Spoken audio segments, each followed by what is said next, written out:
It's St. Patrick's Day, so stay tuned for some shenanigans.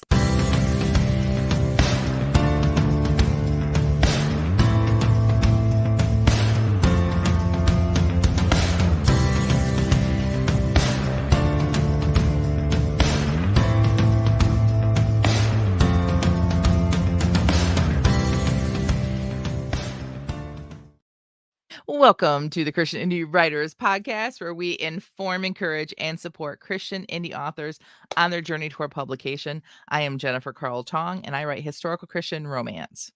I'm Christina Catane, and I write Christian fantasy. I'm Jamie Hirschberger, and I write short fiction under the pen name J.R. Nichols. Good morning, everyone. It is St. Patrick's Day. We do have a more unusual podcast on the books today. Normally, we would, present you with some useful information gathered from our knowledge and our experience within the Christian community, the Christian writing community. And today ain't that. So if you came for that, you might want to go look for another podcast today.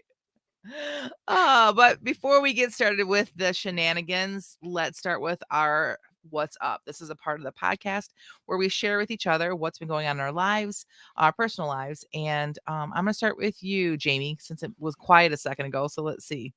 Yeah, I've got some leprechauns here causing mischief, but in reality, what it is some work being done in the house that I'm in. And so you may hear voices or banging while I'm speaking, but I apologize in advance for any of that extra background noise. But I do want to, this week as my What's Up, give a shout out to homeschool senior Anna Hanen.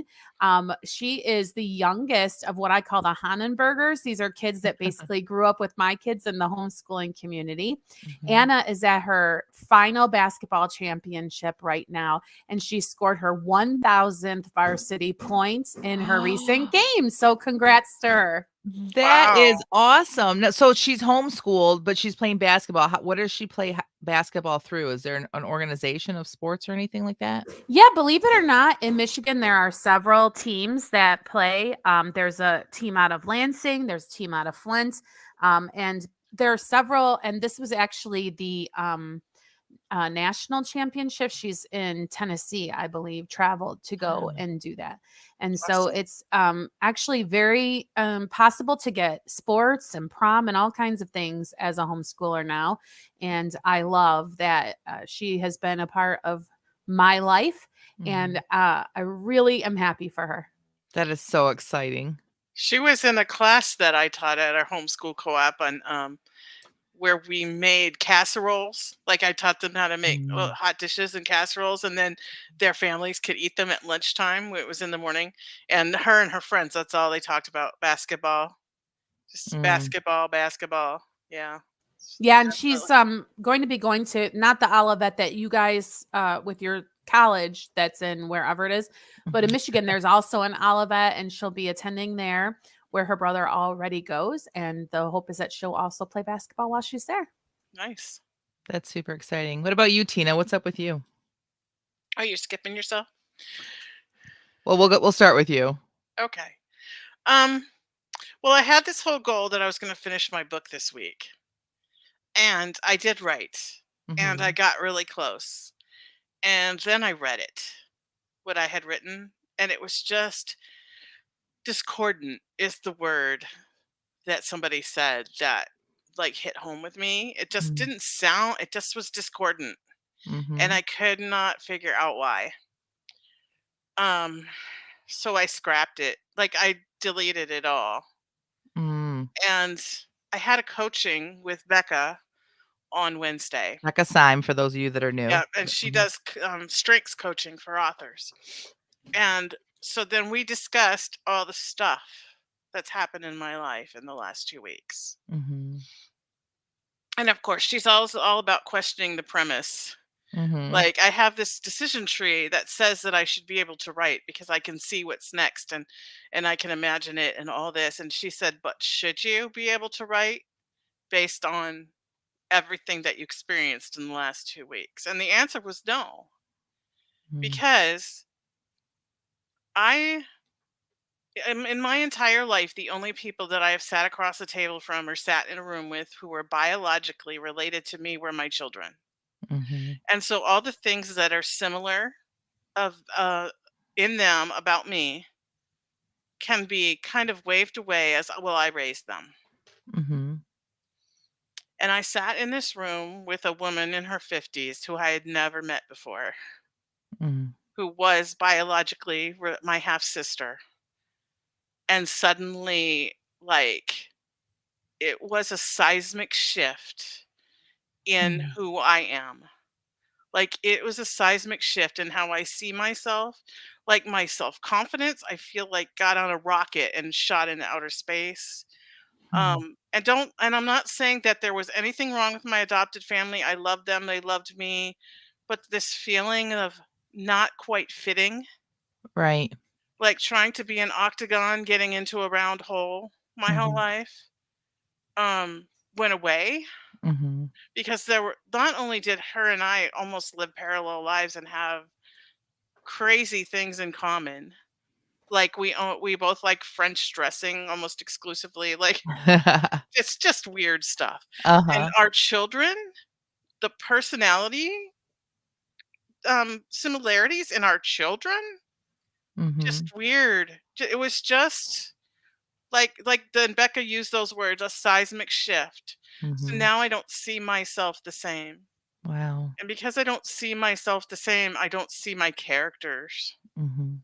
that may have been based on how I saw myself Mhm. in the same way.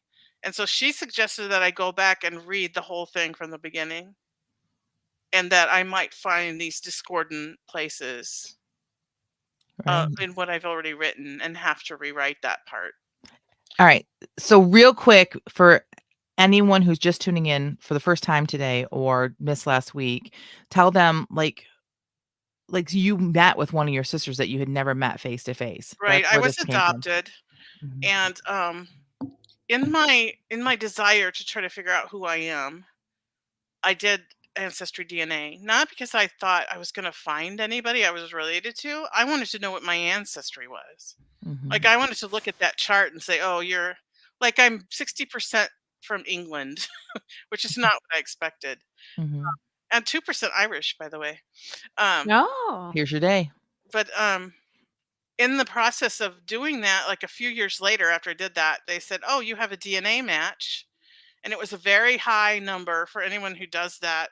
They have this thing called CM, so it's about how many chromosomes you have in common. And it was a Mhm. very high number. And when I looked at her family tree, which was public, I recognized her father's name as the name I had been given from my biological father. Mm. And so she was my half sister, and I have like a bunch of siblings now. But That's amazing. I had like talked to them a bit on Facebook. Um, but I had never met any of them in person except for my older brother on my mom's side, who was very closed, like just a wall, Mm. wasn't letting anybody in. So it wasn't the same experience. Mhm. And there is a psychological term called mirroring, Mhm. like when a child looks in his parent's face and can see parts of who they are reflected back, or you have your aunt's chin, or you have your cousin's ears, or you have personality similarities with people that you're biologically related to, and when you don't have that ever growing up, it kind of skews your sense of identity. Mm. So yeah, so that's what I'm doing. I'm going back and rereading, and I may have to rewrite parts of my book. And how do you feel about that? When she said that to me, it felt right.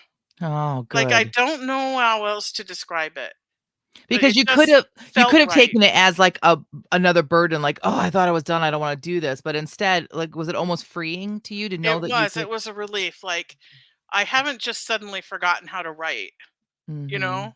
Right. There's a problem back here, and I don't know if it's like my high strategy or whatever it is. That she said it was it's context. I have number 4 context.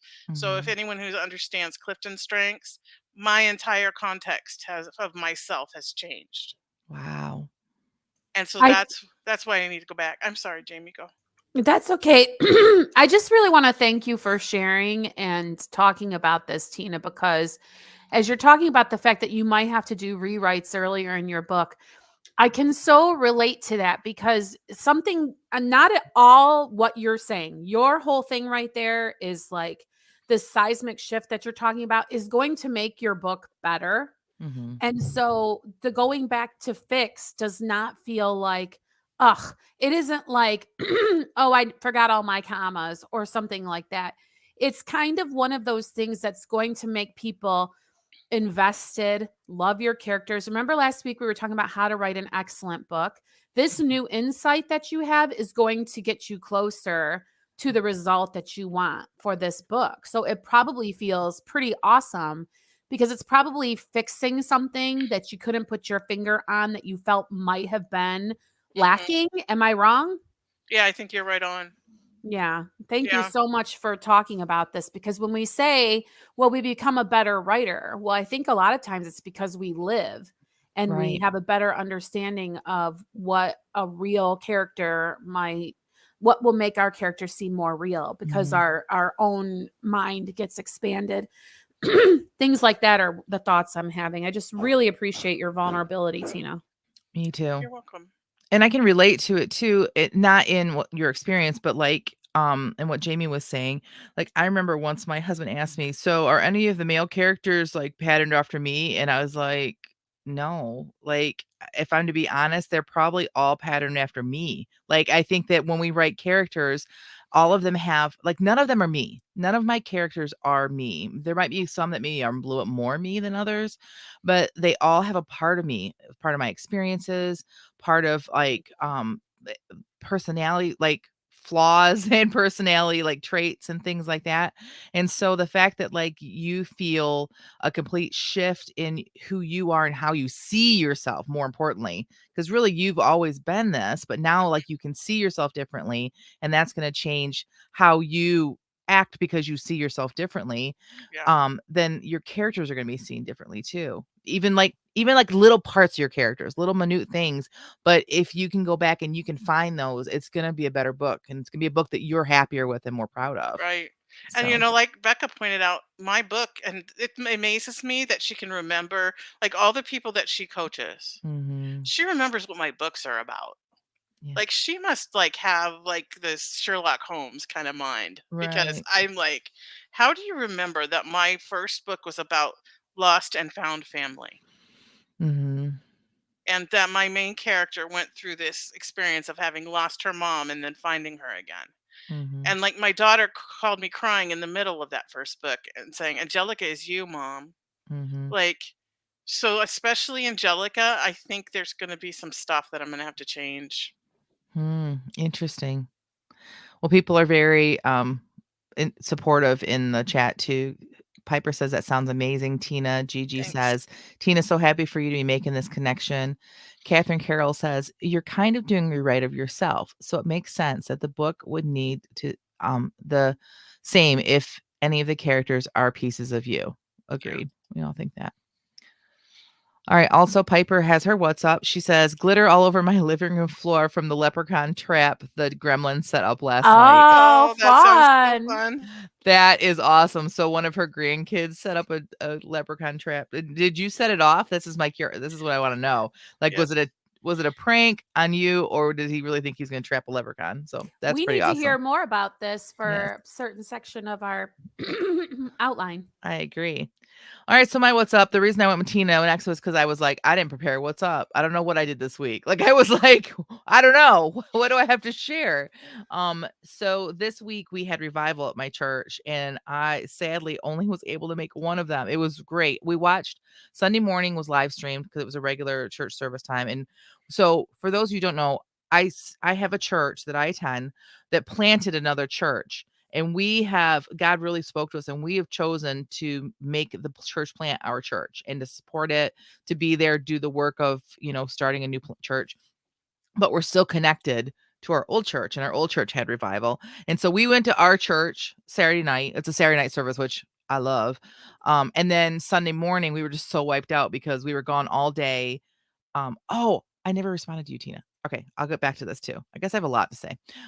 We were So we watched it Sunday morning, the revival, and then my middle daughter got sick, and then she was feeling kind of better, and then I got sick, and then we were both feeling kind of better and went back, and then we went on Tuesday night, and then Wednesday night she was like back sick again, and she's still sick with like, I don't know if it's allergies or a head cold or what, but it could also be like avian flu, because I wish I had the video prepped.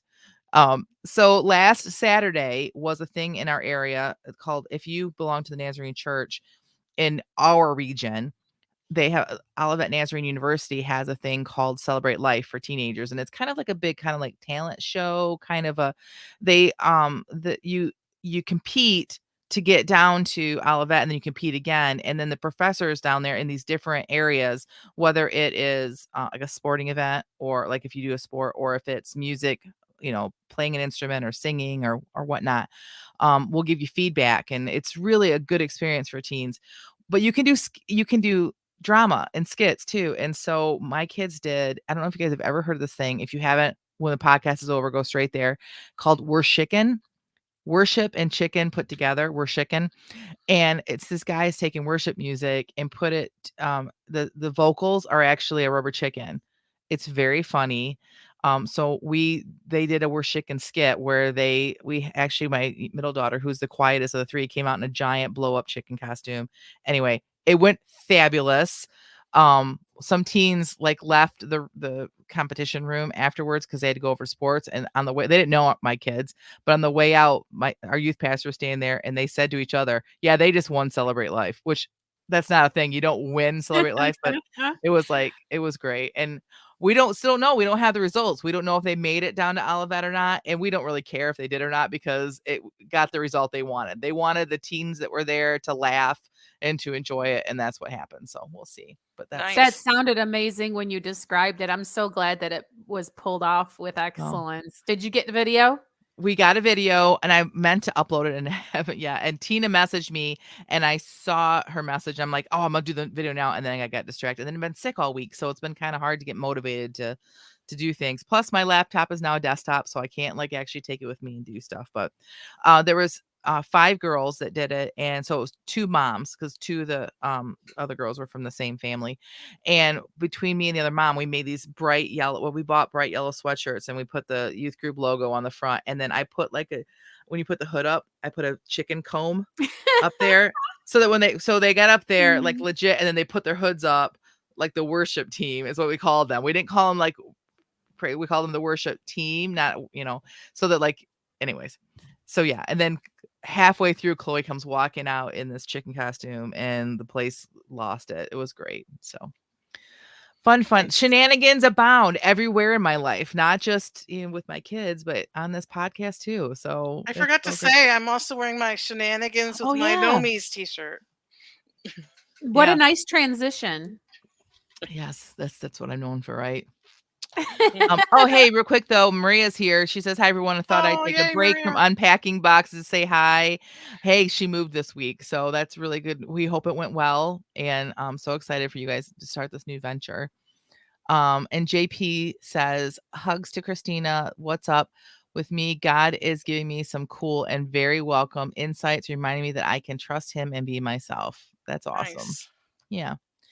All right, so that was a great transition into today's podcast. When we were trying to figure out what we were going to do today for a podcast, I think it was Tina that pointed out that it was St. Patrick's Day. And we're like, well, shenanigans. But what does shenanigans mean? Like, basically, it kind of just means we don't have any restraints on us. Just frightening.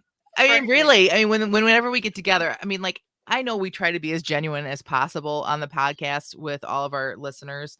But truly, when it's just us, like the precast, meaning like what our time together before we go live, is just gold. Like, some of it you can't hear, like some of it, because we're such good friends, we're pretty honest about things going on in our lives, or sometimes it would show up in like, the sprint of the other person. Anyway, that's for later.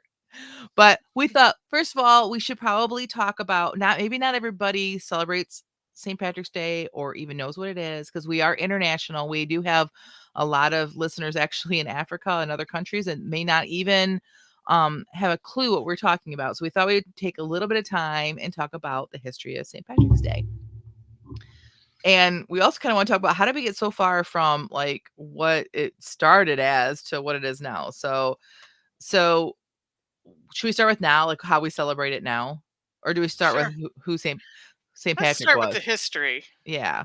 In the 1600s, I think it was 1635, but don't quote me because I didn't write it down. The country of Ireland decided to declare a feast day to celebrate Saint Patrick. Mm-hmm. Saint Patrick, it was actually from England, probably Mm-hmm. Wales, and when he was 16, he was kidnapped and brought to Ireland as a slave, where he actually came to know Christ in Ireland while he was a slave. He went back, he escaped after 6 years, spent more than a decade becoming a priest, and then went back to Ireland as a missionary. Mm-hmm. So there are some sayings that we have, like St. Patrick drove the snakes out of Ireland. This is because there were a lot of druids on the island of Ireland at the time that he went, and they worshipped serpents. There was a lot of serpents in their worship, and so when he converted them to Christianity, they say he chased the snakes out of Ireland. And the shamrock, he used the shamrock to just explain the Trinity, Mm-hmm. how there could be three in one. And so the country of Ireland decided to honor him with a feast day. And that's where St. Patrick's Day started. Right, because technically Patrick is not a canonized saint from the Catholic Yep, Church. that's what I read on Google. Right. So Thank you, I Google. did not contact the Pope to find out if this was true. You left a But message though when he hasn't called you yeah, back, right? Yeah. my Italian's not that great, so I might have said it wrong. I don't know. Well, he's actually Hispanic, right? Isn't he from South He is America? he is Or is it Spanish. Yeah, yeah, Portuguese? it's I'm trying to remember where he's from. not Obviously, I'm not Colombia. Like it's right around Colombia in that area. okay. Anyway, So, but really, I'm not Catholic. So, I'm a saint. We're all saint. Like if you use like the terminology as in how the New Testament describes the saints, we're all saints. So he's still Saint Patrick to me. So all right, so that's what it was. It was a feast, so let's talk about food first. Okay, so growing up, of course, I'm not, I shouldn't say of course, you might not know. I'm not Catholic, so I'm wearing orange today. I learned that in a little bit of our research is that you wore green if you were Catholic, but if you were Protestant, you wore orange. So I'm wearing orange today because it doesn't look orange on the screen, but because I am Protestant, I'm wearing green because I don't want to get pinched.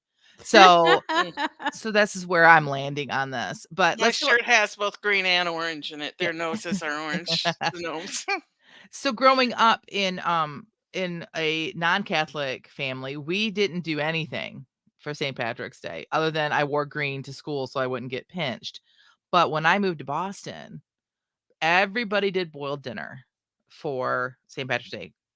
Corned beef, cabbage, carrots, and potatoes. And can I just tell you, I want that so bad right now. And I don't know anyone in the vicinity that is making that. And if I make it, I'll have a whole lot of potatoes and carrots left over. I just want the meat and the cabbage. So I guess I could just boil them, but You don't need to put the carrots and potatoes in.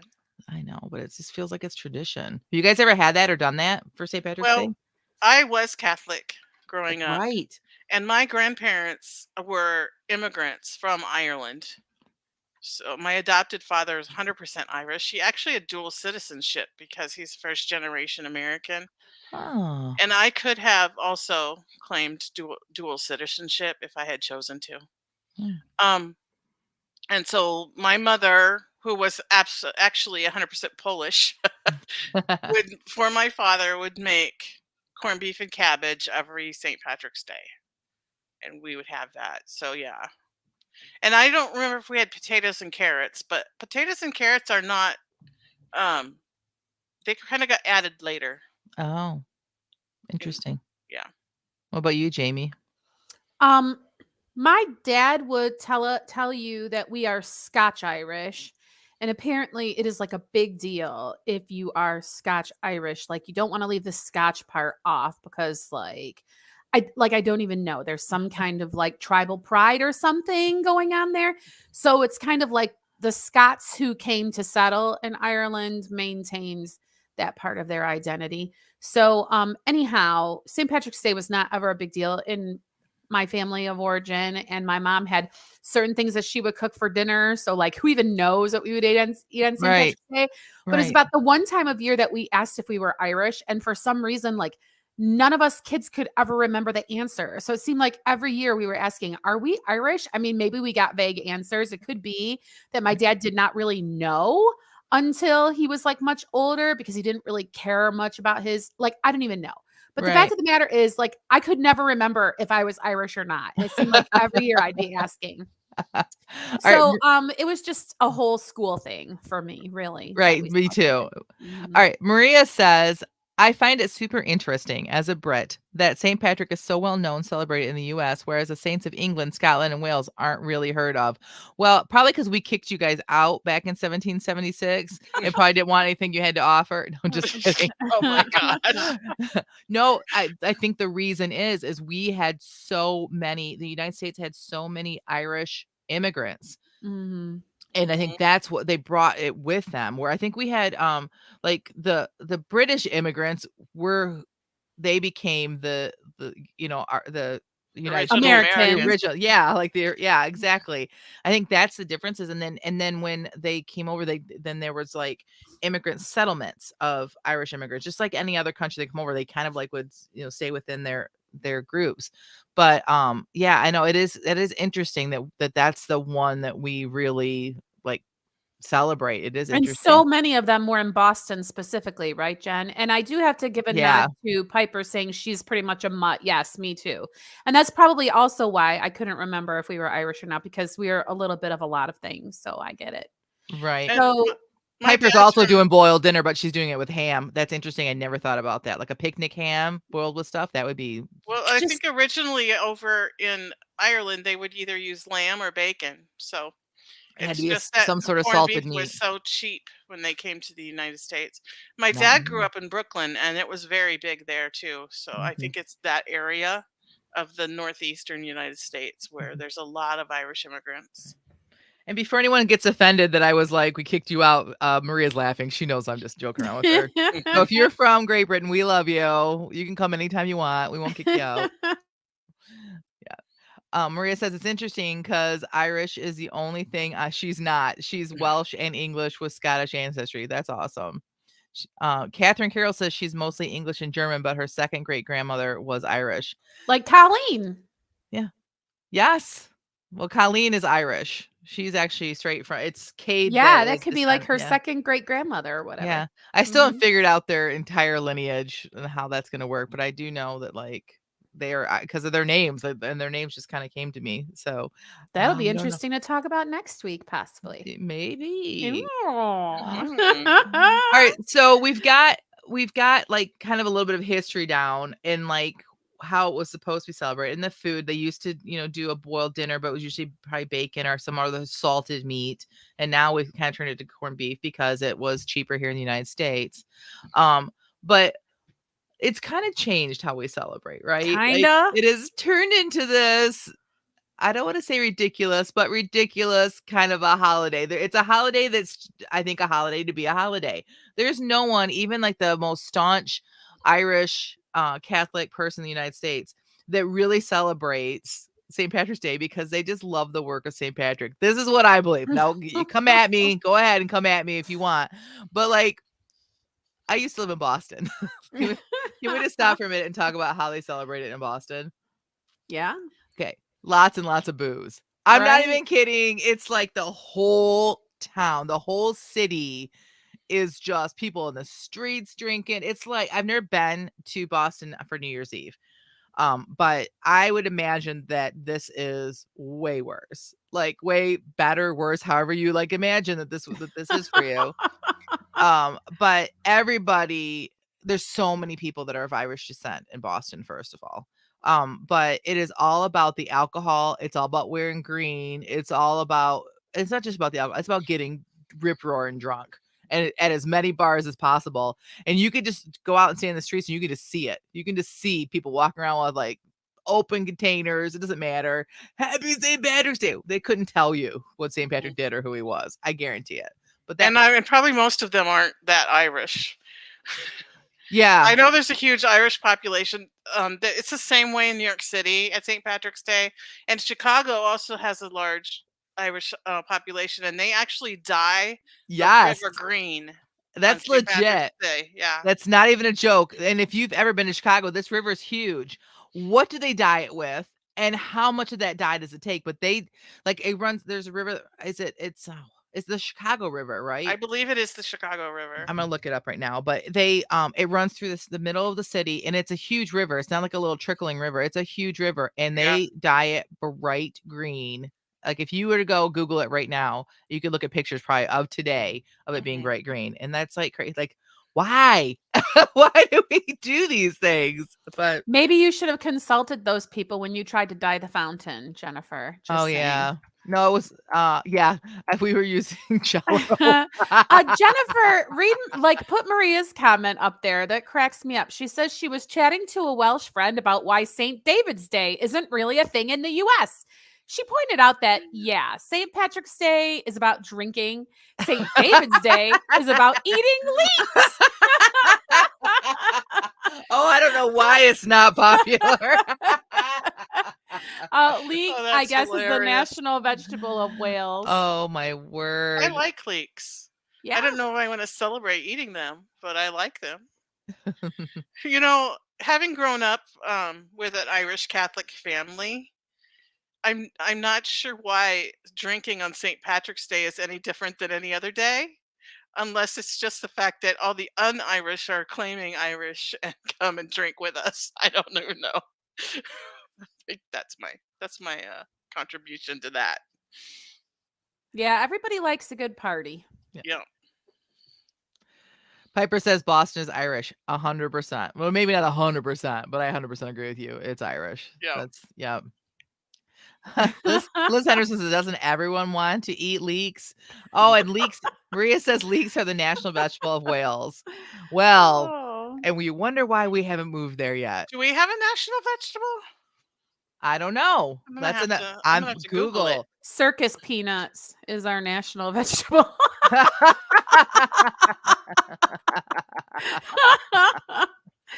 Oh, goodness. Vegetable for US. Let's see. Pumpkin. What is the national pumpkin? That makes That's sense. That does make sense, actually. Mhm. I love Probably me some- kept a lot of Puritans from starving. Yep. And kept a lot of Starbucks lovers from going thirsty. Oh, goodness. That's Oh, awesome. boy. Okay, so how should we celebrate it? So we've talked about how it is celebrated. Usually alcohol. I don't drink, so that's not on the agenda for me today, though I really want to go buy some corned beef, but it's got to cook all day. So I don't know. My day's like already shot because we have quiz practice tonight. My daughter's last big quiz before World Quiz is tomorrow, Bible quizzing that she does. And so I don't know, but I really want to do that now. But how should we? How are some ways that we can celebrate St. Patrick's Day? Well, like if you just wanted to make up your own thing, you could like possibly get something to be like your own Blarney Stone to kiss. For example, like you could make that a tradition. Everyone has to kiss the Blarney Stone. That's still a tradition, right? In Ireland? Tina, Yeah, I don't think it has anything to do with St. Patrick's Day, but oh. there is a castle in Ireland, and there's a parapet that you go up, and the Blarney Stone is on the outside. You have to actually like bend over the edge, almost upside down. You probably want to have people holding you, and it's hard, it's kind of scary. I would never do it. There aren't enough people in my life that A, I trust to hold me, or B, that I trust they're strong enough to hold me. So I'm not gonna be kissing any stones over there. Are you kidding me? Can you imagine me with my fear of heights dangling off the side of a castle just so I could like do some tradition? It's supposed to be good luck. I don't, It ain't happening. If you want to go to a castle in Ireland, go to Castle Plunket. Like my maiden name is Plunkett, and I'm partial to that castle. Aww. Tina, Jennifer, I think the part of you that is scared to do that is like the Marnie, like that is something Marnie would find herself. See? You know what I mean? Yeah, they all have a little part of me in them. Yeah. Yes. Mhm. Marnie would not do that. And Mr. Boss would probably be the one holding her ankles to hold her over. Oh, goodness. Well, and I like Piper's got a leprechaun trap. Like, how fun is that? I wonder how ubiquitous that is to do. That's a good thing to add to a St. Patrick's Day holiday that we're just like making up ourselves. Yeah. For makeup holidays, why not? I like what Catherine says, though. She's like, I love leeks and things. I hate beer, so I'll celebrate St. David. There I we do go. like leeks and things, too. I That's do. true rebellion. Yeah. So, what color would you wear if you were celebrating St. David instead of St. Patrick? Like, Oh. I wonder, blue? Like, what would Maria say? Abergine. And Got Piper it. says, because it's green on St. Patrick's Day, Tina. I have no idea which that's referenced to. Oh, wait, I hit the wrong one. But Liz Henderson said Canada's vegetable would be poutine. Hey, I'm all for that. Yeah, let's Yeah. celebrate with poutine. That sounds good. If you don't know what poutine is, you can also Google this, but it's French fries, deep fried potatoes with gravy and cheese, right? We put cheese on top of it. So shredded cheese. So, oh my I would gosh, you skip the guys, cheese, but why do we always talk about food? I never eat breakfast before the podcast because I just don't have time, no matter what time I get up. And then we start talking about food, and it's like just so not fair. Like, I'm so hungry right now. Gigi says a while back, Heinz ketchup made a green ketchup. I made barbecue chicken with it and served green chicken to my family. Gross. Okay, I remember the green ketchup, and we couldn't get past the color. There is something about like the color of things. Like, you know, when they tried taking, this is a sad thing though, when they tried taking the caramel coloring out of, I think it was Pepsi, and having it was called Pepsi Clear. Do you guys remember this back in the 80s? And it was everything else of the recipe was exactly the same, but the coloring was out, which is what's really bad for you. The coloring is very bad for you. But no one wanted it. Like, it didn't taste right. And I agree, it didn't taste right. I drink Zevia now. I mean, I still drink Coke Zero. I'm not supposed to because I know it's bad for me. But a Zevia is a carbonated soda pop that is, they use stevia for the sweetener, but they don't use any artificial colors either. So all the drinks are clear. Every single one of them are clear. And the only one that tastes right to me is the creamy root beer. The rest of them just don't taste right, but I still drink them because it's better. So let's see. We're talking about colors. Maria says traditionally probably red, white, or green. Colors of the Welsh flag, or red jumpers. Is that a sweater? Is it jumpers? Yes. Okay. Red jumpers and with a dragon on them. Or our national flower is daffodil, and some people wear yellow clothing with daffodils. Yes. I'm all for the red jumpers with the dragon. That sounds like my kind of thing. When is St. David's Day? I need to know this now because I'm gonna go to the dollar store and get a bunch of the silk daffodils, and I'm gonna get a yellow sweater and staple daffodils all over it. And I'm gonna wear it, and we're gonna make St. David's a thing here in the United States, starting with me. Right there. Starting with me. Piper says she's making green smoothies with her clients today. And in the outline, Fun. I suggested green eggs and ham. Yes. Yes. That And- would be awesome. Also, soda bread used to be a traditional St. Patrick's feast. And isn't that just like biscuits? Isn't soda bread basically biscuits? Because if so, I vote we bring them back. I like biscuits better. I think soda bread is drier than biscuits, but maybe I just didn't have it made right. I guess if your whole dinner has been boiled, you might need something a little substantial. But it's like a big one, right? Because you slice it and serve it like bread. Yeah. Like, it's not okay. Because I'm like, I think I've had it, but yeah, I don't know what makes it a soda. Maybe it's supposed to be dry so that you can put it in your boiled dinner. Soda bread is a variety of quick bread traditionally made in a variety of cuisines in which sodium bicarbonate, which is baking soda, is used as a leavening agent instead of traditional yeast. Well, that's basically kind of a lot of the breads I make. The ingredients of traditional soda bread are flour, baking soda, salt, and buttermilk. Oh, that's probably why I liked it. I love things baked with buttermilk. So yum. I don't even know where we are in the outline here. I'm so like, I can't even find the outline right now. It's Shenanigans Day. It doesn't matter. I know, right? Maria says you missed St. David's Day. It was March 1st. Just goes to show you how unpopular it is over here. Yeah, that stinks. Well, you got a whole year to make you can maybe repurpose one of your chicken jumpers. Our podcast will be on St. David's Day next year, and we can have a St. David's Day podcast. That would be amazing. So, all right, Maria, it's your job to remind us about a month before. St. David's Day so that we can celebrate it. All right. So speaking of other holidays, that can be made up, because really, like we said, St. Patrick isn't technically, as far as the Catholic Church is concerned, he isn't technically a saint. So like kind of a made up holiday, right? Are there any other made up holidays that we celebrate? Or maybe that we should celebrate. Maybe we should come up with some. So if you have a good idea, put it in the chat. We want to know what holidays you think we should be celebrating, made up or otherwise. Do you ladies Well, have anything? National Pie Day was just a few days ago. Right. And that was completely made up by somebody. And Yeah. now it's a big deal. Like we had Right. revival this week, but I was going to make and get other moms to make a bunch of pies, and at youth group just have like a big pie, like tasting thing. Just everyone have a bunch Mhm. of pies. And That it's didn't actually happen. because the number pi, which comes from the Greek symbol of pi, which is a letter of Mm-hmm. the Greek alphabet, is 3.14 and then a bunch of numbers. Right. But so Pi Day is on March 14th. Mm-hmm. So yeah. I know we have kind of started celebrating May 4th as May the 4th be with you, for those of you that are Star Trek fans. Not a real holiday, but as far as It's we're Star concerned, it is. Wars. It's a Star Wars. I'm trying to think if there's any Star Trek holidays. I love all science fiction, but I write romance and read romance. I know that's weird, I but wonder where April Fool's Day comes from. I wonder.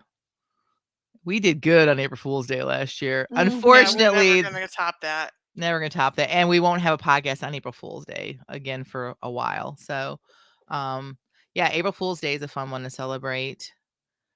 And like I know people that celebrate. Yeah, it's our anniversary. I'm like, you got married in July. Yeah, it's the anniversary of the first time we went on a date. I don't remember the first time I went on a date with my husband. Like, I do. you remember the first day I went on a date with my husband? That's No, I awesome. remember the first day I went out on a date with my husband. All right, what was the date? October 6th, 1996. Oh, and do you guys celebrate it in any No. way? No. We just like mention it to each other.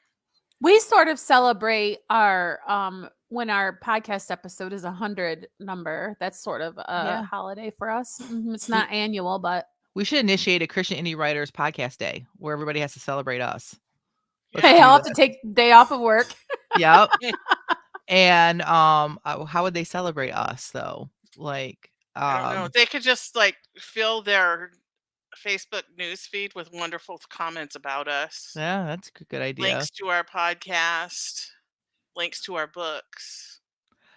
Go find creepy dolls and set them in your front yard. Yeah, creepy Yeah. dolls There we go. have to be a part of it. And Mhm. shenanigans. There has to be There shenanigans. has to be There must shenanigans. be. Yes, for sure. And I'm super sad that we didn't realize longer ago that we were going to have a podcast on St. Patrick's Day and didn't make some shenanigans shirts to give away. But it is what it is. Yeah. So, I just want to say that we're talking about the ways that we could celebrate St. Patrick's Day. And one thing that I do every year is just post the Irish blessing on my Facebook, which says, "May the road rise to meet you. May the wind be always at your back. May the sun shine warm upon your face and the rain fall soft upon your fields. And until we meet again, may God hold you in the hollow of his hand." I love that. And that is a great way to wrap up this episode. Thanks for sharing. Agree. Thanks for sharing that with us, Christina McCadigan. McCatanigan. I couldn't say it right. I can't even say it. McCatanigan? McCatanigan. McCatanigan. There you go. That's we go. awesome. All right, now it's time for us to move on in the episode to our favorite time of the week. Our what's nope. Our Feeding of the backs. Feeding of the backs. I did find the outline eventually, but I'm not in the right spot on that. Feeding of the backs is a time every week where we get to give each other some positive and encouraging feedback on something we wrote. We come up with a prompt every week, and we all three of us write to the same prompt within a 15-minute timeline. And then without editing, without doing any corrections on it, we come to the podcast and we share it live for all of you to partake in our either embarrassment or enjoyment of our writing. And then because we have not edited it, we only edited it. Since we have not edited it, we only give positive feedback. So I'm gonna start with you, Jamie. Is it quiet there right now? Pretty much so where you could read. Yeah, let's try it. All right, let's go for it. Why don't you tell us what the prompt was today and So share with us? Today we had a theme, and we decided that the theme would be limericks. Mhm. And so here we go. Shelley rolled her eyes and pushed back from the table. There was no stopping her pa when he got like this. His dinner guest, full of the potatoes she'd spent all morning peeling and the roast she'd nearly burned while tending to young Timothy, had crumbs in his beard that rained down onto his swollen stomach as he laughed at her father's shenanigans. There once was a girl from the sound of her pa's voice faded as the kitchen door swung closed behind her. Raucous laughter filled the room as Timmy pushed through it, running pell-mell across the worn linoleum. Slow yourself now, Shelley scolded, but her brother was already on through the other side and gone. Shelley scowled as she finished tying her apron and went back to the small dining area to start gathering up the plates. Just as she'd expected, little Timmy's was barely touched. She shot her father a glance, but he didn't so much as look her way, his rapt attention focused on the jagged-toothed creature he'd hauled into their house, who was spewing another mouthful of blarney. Shelley knew better than to roll her eyes, that her father most certainly would have seen. It was like his eyes were never upon her and at the same time were assessing her constantly. Already she wondered if she would get a smack later for appearing in their presence in an apron that hadn't been ironed. She tried to cover up the fact by stacking the plates reasonably high before hauling them back through the swinging door and setting them on the counter. The plates for the mains would have to wait. She knew her father and his honored guests would want to pick pieces off the cold roast with their grimy, stubby fingers, which they would lick with gusto before pinching entire potatoes from the other plate. Shelley shivered. Never had she considered herself an overly tidy person, but neither did she like to dwell on the unsavory habits of her father and the kinds of men he seemed to think appropriate to share his meals with. Shelley, called her pa, and without thinking, her feet carried her back into the other room. Give us a song, won't you? Her pa said. Reaching behind himself and finding his range of motion insufficient, he added, and get us another bottle from the bin box there, eh? The bin box was what Shelley's pa used for any piece of furniture he could not immediately name. The dresser, the hen house, now the sideboard. All were more or less the same object to him, or so it seemed. Shelley sighed, but only inwardly. On her face was the pleasant smile she'd been trained to wear around company since she was less than half of Timmy's height. Never had she Mhm. been excused early from these sorts of dinners to go off and have God only knows what kind of adventures. No, her job was to be pleasant company. She wanted to snatch the whiskey up and slam it onto the table, but instead she slid it gently from its cover and placed it at her father's side. There you are, Pa, she smiled. But I fear I'm in my washing up clothes, and I'm sure Mr. Mulvaney's stories are far more amusing than a song from such as myself. Your lassie got no voice then, muttered the dinner guest, reaching for another morsel of beef. Ain't got a voice except for the one she stole from the angels, protested Pa. Give us a song now, Shelley. Very well then, Shelley said, and smoothed her apron down. She chose to sing Danny Boy, mostly because it was what she thought the visitor expected of her. Familiar to him it would be, she thought, and fine enough for the likes of him. It wasn't a song that made her feel much. She sang it beautifully but almost mechanically. Still, the expected tear rose to the grimy man's eye. As her last note faded, Shelley looked at her pa. That was fine now, he said, but the flint hard eyes he stared at her with telegraphed another message altogether. There would be trouble later, Shelley knew, and her wrinkled apron was the least of her concerns.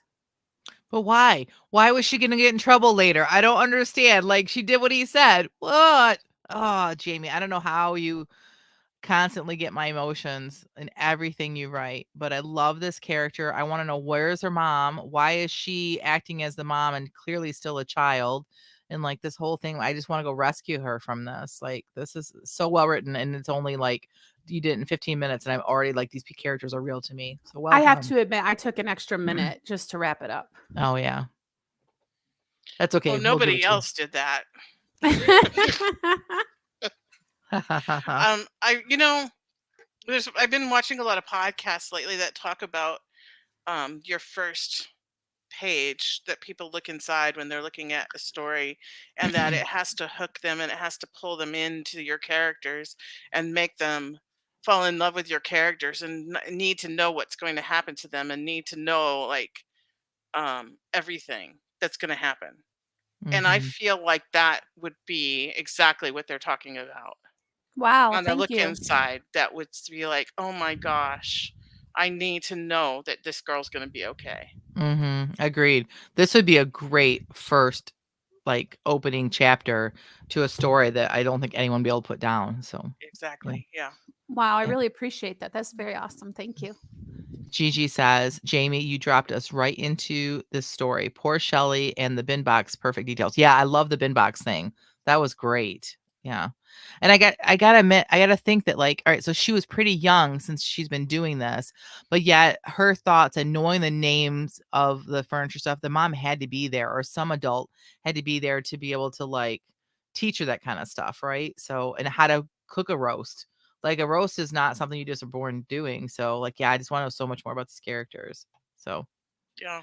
also JP says, Indie Christian Writers Podcast Day, writing sprints and dedicated to our wonderful host. Oh, that's very Oh, nice. that's so Yeah, awesome. yeah, writing sprints. It'd be like everyone does a writing sprint 24 hours a day. There'd be someone around the world doing a writing sprint. That would be Oh my fun. goodness. And what if just for like, could we do it for 12 hours? You could only give positive feedback Yeah.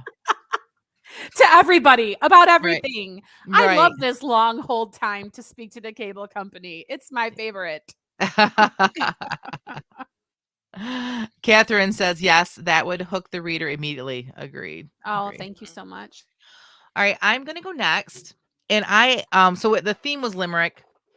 I actually wrote some limericks. So that's why we made it a theme, is we wanted you to be able to do one or the other. I have written 3 limericks, and we'll see what you guys think. There once was a girl from Metro, Detroit, the burbs, not the ghetto, who loved to sing songs, catchy tunes, short or long, a brainworm of pop, rock, or metal. I think I Nice. lost Jamie there. Were you able to hear it, Jamie? Can you just back up because these people are trying to talk to me and I had to let them know that I'm on a call till 11. Okay. There once was a girl from Metro, Detroit, the burbs, not the ghetto, who loved to sing songs, catchy tunes, short or long, a brainworm of pop, rock, or metal. That's great. I love it. All right, That needs to be on my t-shirt. there you go. All right, here's another one. There once was a talented bard who found it entirely too hard to drink the white stuff, for colonoscopies a must. So along came the Cologuard. That one requires no explanation. Telling you guys, I'm telling you, the precast is where it's at. We should like charge money for people to be able to join the precast just so they can hear it. But okay, Mhm. final one. I wanted to write one about myself and I ran out of time. Sure you did. No, I really did. But okay. There once was a podcast of gals, all 4 from different locales. Their knowledge was shared, but their insight, no one cared. Shenanigans was sought from these pals. That's Oh, Nice. yay. I love it. Very are- good. That's really impressive for Oh. 15 minutes. Wow. Thank you. Oh, it's not that impressive. Wait till Tina goes. She already like made it a contest. Like she's like, oh, how many did you write? Oh, really awesome. Thanks. Yeah, All right. love them. Thank you. All right. There's not a whole lot of feedback to give on a limerick. So go ahead, Tina. It's your turn. Okay, and I don't want to brag or anything, but mine is actually a story with 4 limericks in it. What? Wow. That's awesome. So here we go. Okay. In the land of mountain and sea, there was a young girl who liked tea, but the leaves grew mold, and her neighbor, so bold, suggested she try some coffee. That's probably the worst limerick I've ever heard. That's not very nice. Grace put her hands on her hips and glared at Faith. Let's see what you can do then. Faith's eyes rolled up toward the right as she pondered. Are the words on the ceiling? Grace wasn't normally so sarcastic, but she was still irritated by Faith's criticism. Shh, I'm thinking. Okay. In a land of mountain and sea, there was a dog with a flea. He scratched and he scratched, but still the eggs hatched, and now he's given them to me. Oh no. Grace really wanted to return the criticism her friend had given, but she couldn't help it. She burst into laughter. Faith's face grew red. You don't have to laugh at me, she protested. I'm laughing at your poem. It's great. It's hilarious. Faith gave a sheepish smile. I think we need to pick a new first line. I know we want it to be hauntingly poetic, but I don't think that's what limericks are supposed to be. Yeah, you may be right. Grace closed her eyes and tried to imagine a new first line, but drew a blank. Faith said, "There were two friends from Alaska. What was their problem, I ask ya? They wanted to be beautiful, but ended up sounding pitiful and fell right on their Faith, you can't say that, cried Grace. Faith shrugged. You come up with one then. I'm all out. I'm all idea'd out. In the land of mountain and snow, where did the caribou go? When the north wind is frigid and the tundra is rigid, and when spring will come, nobody does know. Grace waited while Faith stared at her, not offering any comment. Well, Grace said finally, what do you think? I think maybe we should write a sonnet. Very Yay. good. Oh, I love that it was an entire story and using the limericks. That was so well done, Tina. Thanks. Yeah. Yeah, both of you really embraced the challenge. Well, I was impressed with your ability to not have a limerick. I feel like I kind of cheated today because I feel like it wasn't like real writing. Do you know what I mean? Like it was kind of more like doing a poem and stuff, which I know It is was. writing, but I was like, I feel so like Tina, I feel like really nailed it. She got limericks in there and I did she grow had up a with an story. Irishman, so I had a I don't know what the word is. I had an edge. Catherine says, brilliant weaving it into the story, Tina. Liz Henderson says, great limericks and great ending, too. I agree. Oh, and then Gigi says, Jennifer sounds like the next commercial for Cola Card. Oh, I love the one about Jamie in the podcast. Cute. And Catherine says, those are great, Jen. So thanks, everybody. All right, we're coming up to the end of our podcast. So before we go, we have to do our what's next. It's our, just like we started off every episode with a what's up, we're going to do what's next. What is next in our careers? So Tina, let's go with you. What's next for you? Well, I'm going to reread my story and I'm going to do any changes that are necessary. And then I'm going to write my last few thousand words. Awesome. So that's my plan. My what's next is to hopefully not be sick this week and try to get 2 more chapters edited. So that's my what's next. What about you, Jamie? What's next for you? Still doing edits on my futuristic young adult book called Analog. I'm really enjoying the edits. Like Tina, I'm kind of seeing where the story would probably be enhanced if I added this or that particular detail, but I've decided I'm going to wait until I've gotten through this round of edits before I try to go back in and sort of stuff that in there. And oddly, it's a holiday that I think the people of my world are going to be living around and through and during, which is really interesting because it helps to solve some things that I think if you're writing futuristic, I don't think I have enough of what the government structure and things like that are in Reese's world. And I feel like it will help underpin and make him a little more real because people will better understand the world. And if you're writing something like, I don't want to call it dystopian because I'm not sure it checks all the boxes, but if you're writing something like that, I feel people really expect to know a little bit more about the world than what I've got that I'm showing them. So it may have to be woven in there. And I love that we didn't actually talk about how to use like made up holidays and stuff in our writing, but that's exactly what you're doing. So that's really great. Yeah. All right. Well, my dog's barking like crazy is telling us it is time for us to go. So until next week, may your pen be prolific, may your deadlines be met, and may all of your words honor Christ. Bye, everyone. Bye.